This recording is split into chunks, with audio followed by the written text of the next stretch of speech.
तो last session जो हमने आपके साथ किया था वो था हमारा करियर काउंसलिंग, जिस पर हमने आपसे बात की थी कि करियर काउंसलिंग साइंटिफिकली हमें कैसे चूज करना चाहिए और कैसे हमारे यंगस्टर्स के लिए इफेक्टिव है।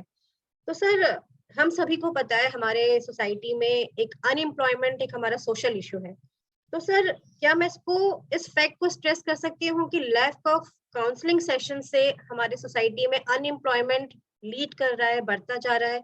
इस फैक्ट पर आपकी क्या गाइडेंस है सर? आपके क्या व्यूज हैं? प्लीज शेयर करिए sir.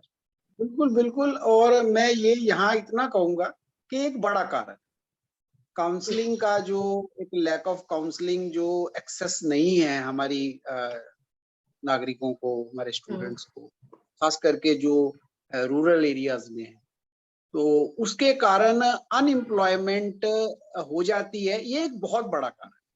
There are many other reasons but ये एक कारण। जी सर। और इस कारण को मैं थोड़ा बताना चाहूंगा कि ये कारण किस तरह बन जाए। देखिए, आज जब हम कोई भी डिसीजन प्रॉपर वे में लेते हैं, अपनी स्ट्रेंथ्स को दिमाग में रख के, स्ट्रेंथ्स कहें तो अपने इंटरेस्ट, हमारे अंदर टैलेंट क्या है, हमारा ट्रू एप्टीट्यूड क्या है, किसी भी माध्यम से, चाहे वो साइकोमेट्रिकली हम उसको मेजर करें या नॉन साइकोमेट्रिक जो टूल्स हैं, नॉन टेस्टिंग टूल्स हैं, उससे करें। लेकिन यदि हम अपने स्ट्रेंथ्स को, अपनी वीकनेसेस को, अपनी सिचुएशन को, अपनी पर्सनैलिटी को यदि हम प्रॉपरली स्कैन नहीं कर पाते और हम उससे प्रैक्टिकल डिसीजन, एक अपने लिए अच्छा डिसीजन नहीं ले पाते, तो आप देखिए कि उसका सीधा असर हमारे चॉइस पे पड़ेगा। चॉइस का मतलब, मान लो मैंने अपने स्ट्रेंथ से अलाइंड होकर, अपने एप्टीट्यूड से अलाइंड होकर, अपने इंटरेस्ट से अलाइंड होकर यदि मैंने डिसीजन नहीं लिया, तो आप देखना कि जब मैं उस कोर्स में आऊंगा तो वो मेरा कोर्स एक मेरे लिए बहुत बड़ा बंधन बन जाएगा। मैं उस कोर्स को फोकस नहीं कर पाऊंगा क्योंकि कहीं ना कहीं वो मेरी स्ट्रेंथ और मेरी वीकनेसेस और मेरी एप्टीट्यूड से, मेरे पोटेंशियल से अलाइंड ही नहीं।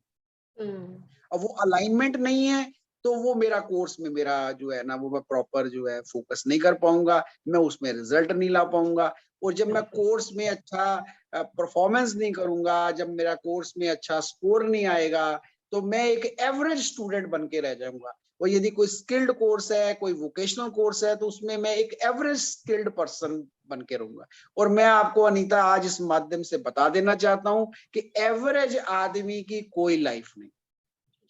हिंदुस्तान में भीड़, हिंदुस्तान की रीढ़, यहाँ यदि आपको चमकना है तो अपने एक्सपर्ट एरिया में आपको पूरा एक्सपर्ट बनना पड़ेगा, नंबर 1 बनना पड़ेगा। और यदि आप अपने फील्ड में नंबर 1 नहीं है तो कोई भी आपको आगे छोड़ देगा। मैं सबसे ये इस माध्यम से, आपके माध्यम से कहना चाहूंगा हर स्टूडेंट को कि भाई वो जो भी चुने वो ऐसा चुने कि वो उसमें फिर एक टॉप में, शीर्ष पर जाकर पहुंचे।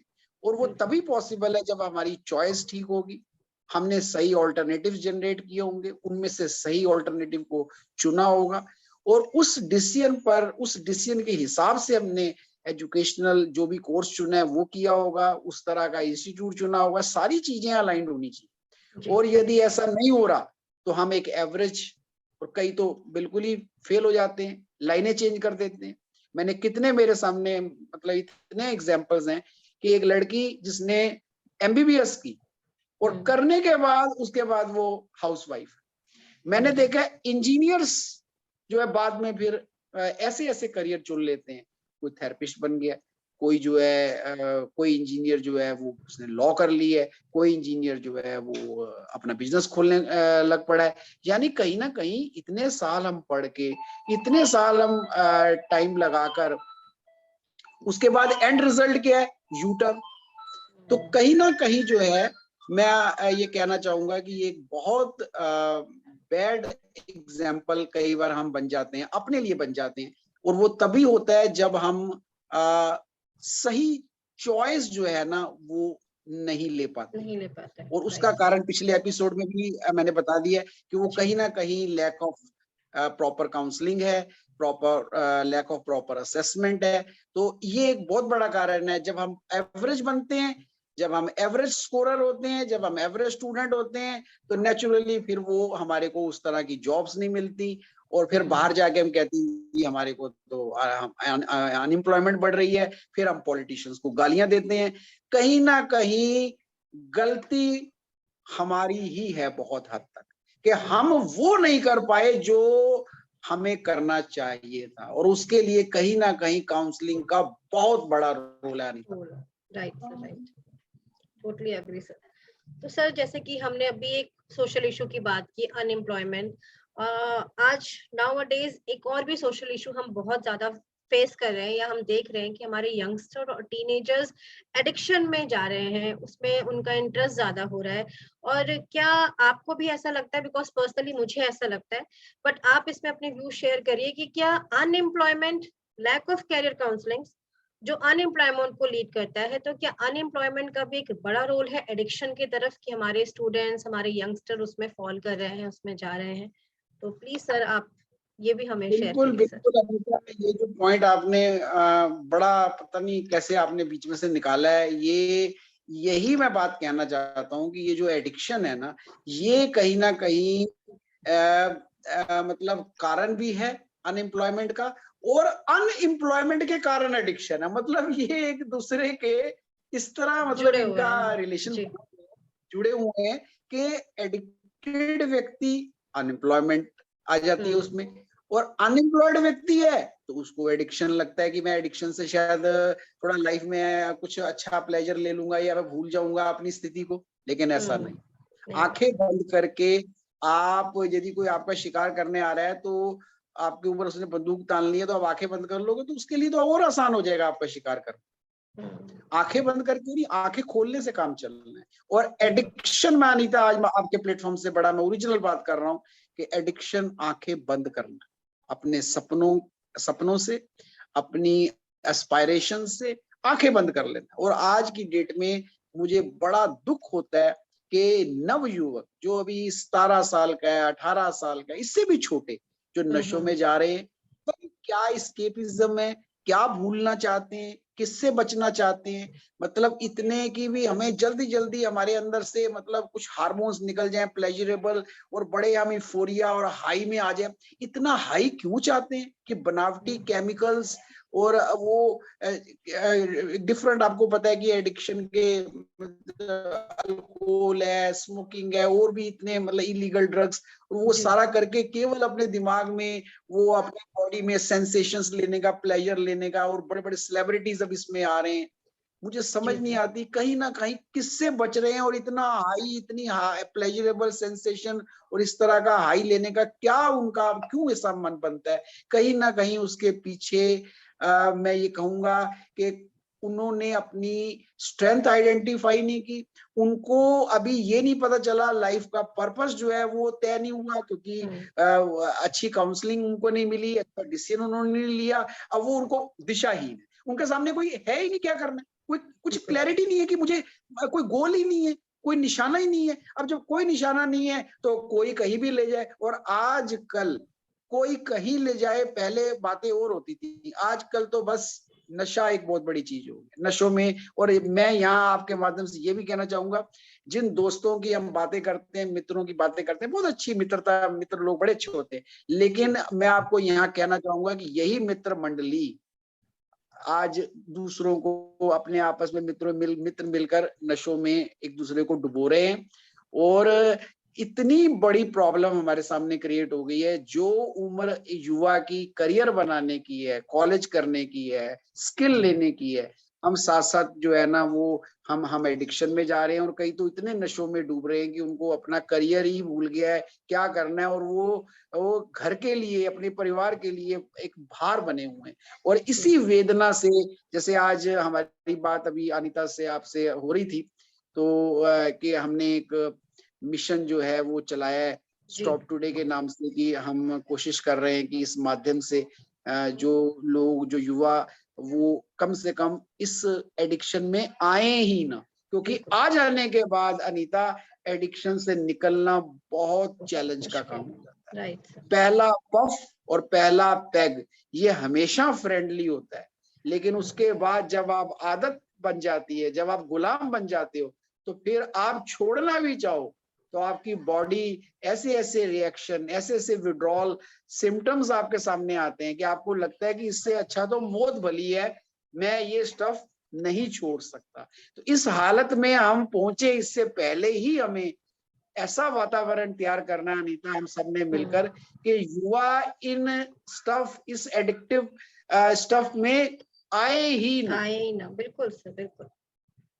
क्योंकि करियर काउंसलिंग के लिए पेरेंट का सपोर्ट होना भी बहुत जरूरी है। तो इस वे में, इस व्यू में आप क्या शेयर करेंगे सर? अपना एक मैसेज में प्लीज आप हमारे साथ शेयर करिए, जो हमारे पेरेंट भी जान पाए कि बच्चों के लिए करियर काउंसलिंग क्यों जरूरी है। बिल्कुल, पेरेंट्स का मेरे ख्याल से एक ही रोल है, सबसे बड़ा रोल है, कि बच्चों पर कोई फोर्स करने की जरूरत नहीं है। ऐसा वातावरण बनाएं, पेरेंटिंग का ऐसा स्टाइल अपनाएं कि बच्चे, उनके जो बच्चे हैं वो काउंसलिंग के माध्यम से, या ऐसा वातावरण बने स्कूल के माध्यम से, वो अपनी अंदर की आवाज जो है, वो चाहे वो स्ट्रेंथ के रूप में, चाहे वो उनके एप्टीट्यूड के रूप में, चाहे उनकी अपनी प्रतिभा टैलेंट के रूप में, वो सामने आए और उसको उसको वो अपनाएं। जो ट्रू टैलेंट है उस रास्ते से वो अपना करियर बनाएं, रेदर की किसी को देखा देखी, किसी की है कि वो उसमें पैसा है, उसमें ये नहीं। एक साइंटिफिकली जैसे हमने बात की पिछले एपिसोड में, तो उस रास्ते से पेरेंट्स को सिर्फ यही देखना है कि उनके बच्चे वो चुने जिसके लिए वो बने हैं। और मैं हमेशा कहता हूँ कि हर बच्चा, हर नौजवान एक किसी विशेष करियर के लिए बहुत ही उपयुक्त होता है, उसको वो आइडेंटिफाई करना है बस। और वो आइडेंटिफिकेशन काउंसलिंग में, एक प्रोफेशनल काउंसलिंग में बड़ा सहज हो जाता है। और भी ऐसा नहीं है कि भाई उसके अलावा यदि आप इंट्रोस्पेक्ट करते हैं, मेडिटेट करते हैं, आप एकांत में बैठते हैं, अपने आप को एक इंट्रोस्पेक्ट करते हैं, ध्यान में जाते हैं, तो आपको तब भी बहुत कुछ अपने बारे में पता चलता है कि मैं कहाँ बढ़िया हूँ। और ये पेरेंट्स का रोल है कि इस तरह का वातावरण अपने बच्चों के लिए क्रिएट करें। और इससे भी बड़ी बात मैं इस प्लेटफॉर्म से कहना चाहूंगा अनीता, कि एडिक्शन, मैं हमेशा अपने सेशंस में कहता हूँ, सब चीजें इस संसार में, साइकोलॉजी किसी भी चीज को बुरा नहीं कहती। मैं किसी भी चीज को बुरा नहीं कहता, चाहे इंटरनेट है, चाहे फ्रेंड्स हैं, मोबाइल है, कुछ भी है आप अंडर द सन, एक ही चीज साइकोलॉजी बुरा मानती है, और वो है एडिक्शन। हमें किसी चीज की लत ना लग जाए। जहां हमें किसी, हमारे बच्चे को, नौजवान को, किसी को भी लगे कि उसे किसी चीज की लत लग गई, चाहे वो कोई खाने की चीज हो, चाहे वो कोई व्यक्ति हो, फ्रेंड हो, चाहे वो कोई मूवी हो, चाहे वो कोई बुक हो, इवन कोई भी चीज हो, जहां लगे कि वो उसका गुलाम हो गया, उसके बिना रह नहीं पा रहा। और ड्रग्स तो बिल्कुल ही नो नो है उसकी तरफ, तो वो तो पहले दिन से ही एडिक्टिव है। मैं अभी बड़ी जनरल बातें कर रहा हूँ कि जहां भी हमें लत लगे, जहां भी हमें लगे कि हम गुलाम हो रहे हैं किसी चीज के, समझ लो वही हमें अलर्ट हो जाना है, और वही हमें कोशिश कर लेनी कि हमें उसको किक कर देना अपनी जिंदगी से, उस बैड हैबिट को बाहर निकाल।